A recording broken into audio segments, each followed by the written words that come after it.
result at this point to stem the bleeding. So yeah, we'll see whether Hikaru can continue his great head-to-head form there. And we shall also see whether Ding Liren can find his form. Unfortunately, this has been the most heartbreaking storyline of Norway Chess, and also... He should take apart from that. Yeah. I don't think that's going to be one-way traffic, as many might predict. I agree, and he's got to take heart in something. So if he can dial in on his overall record against Magnus, which has been pretty good, and get a good hold here. I think Magnus knows he's on form, and everyone knows Ding Liren's struggles. Probably no one more than Ding Liren, but I don't think Magnus will be careless here. He'll make sure that he only takes the opportunities given to him. But I agree, and we're definitely not going to see a quick draw like we did in round one. So, all right, well, it looks like all the games are underway. As we've said before, this is a repeat of round one, colors reversed. We are now in round 6 on the back half of this amazing double round robin.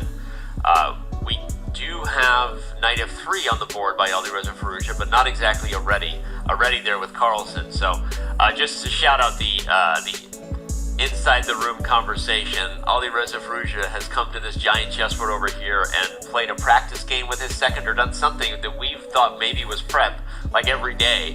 And so today we paid special attention to the opening. D4, E4 still available depending on what the opponent does.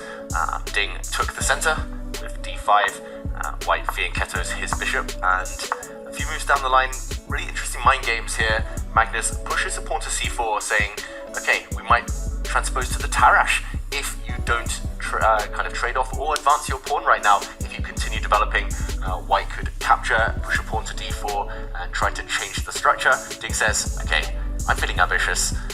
That's often a good way to try to play yourself out of bad form, to at least force yourself to play the most critical continuations, D4, and we actually see the reversed Benoni pawn structure. This is an infamous structure where one side has a slightly weak pawn and the other side has taken the space, but very, very dynamic play ahead. And if we catch up with the current position, knight g5 from Magnus Carlsen, showing just as much ambition as his opponent, and f4 expanding on the king side. What do we make of this? Early developments, early surprises for both sides. So who surprised whom? David. Because it feels like Magnus wanted to surprise Ding, and at the same time it is Magnus who has spent more time and has got this very much deep in thought posture that we can observe right now.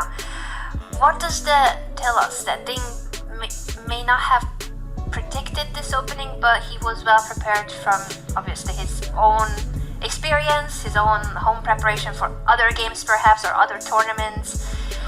What do you think?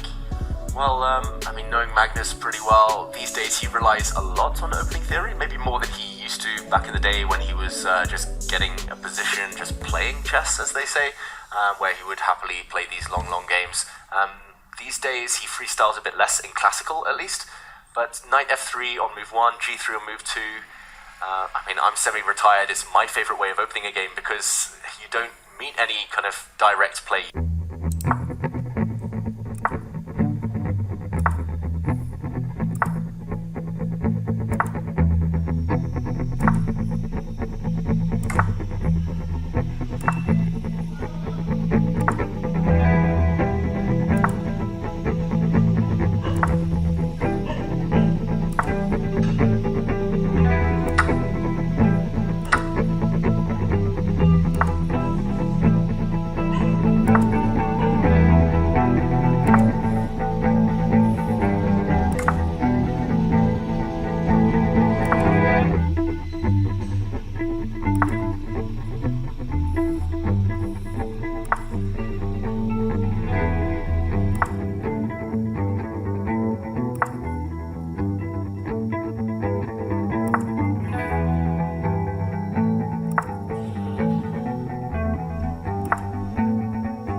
Alireza has lost in this event have been because of time.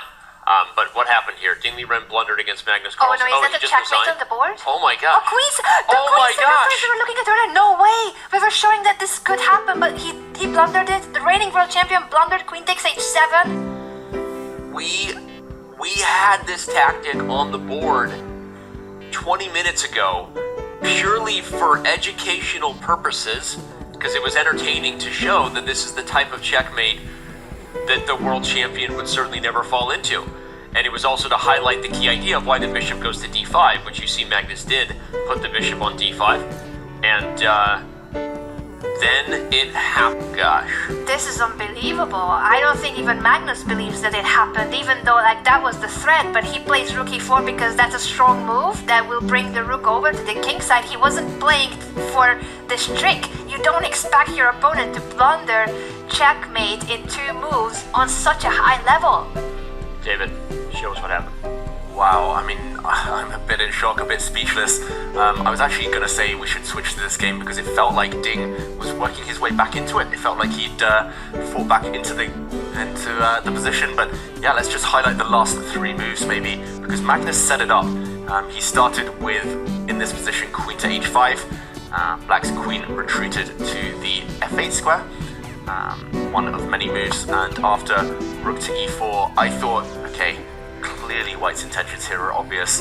Black has to, as the blue arrow shows us here, has to play h6. And now the black queen actually defends this square. There's no way in for White, despite how attractive it looks, because White lacks a knight, and the position is still relatively blocked. I guess he would have to try to realign up on the g-file, but Black suddenly will have counterplay with rook to b2 to come next. This is a real fight. The computer says 0.0, but it went from that to checkmate in 2 moves. He played rook b2 first, same idea, wrong order, and forcing moves. That's what every player should be looking for. Queen takes h7, check, queen sacrifice, and Ding, head in hands, we saw it. He had to resign. King takes queen, rook h4, checkmate. Oh my god. Unbelievable. We're actually going to go to a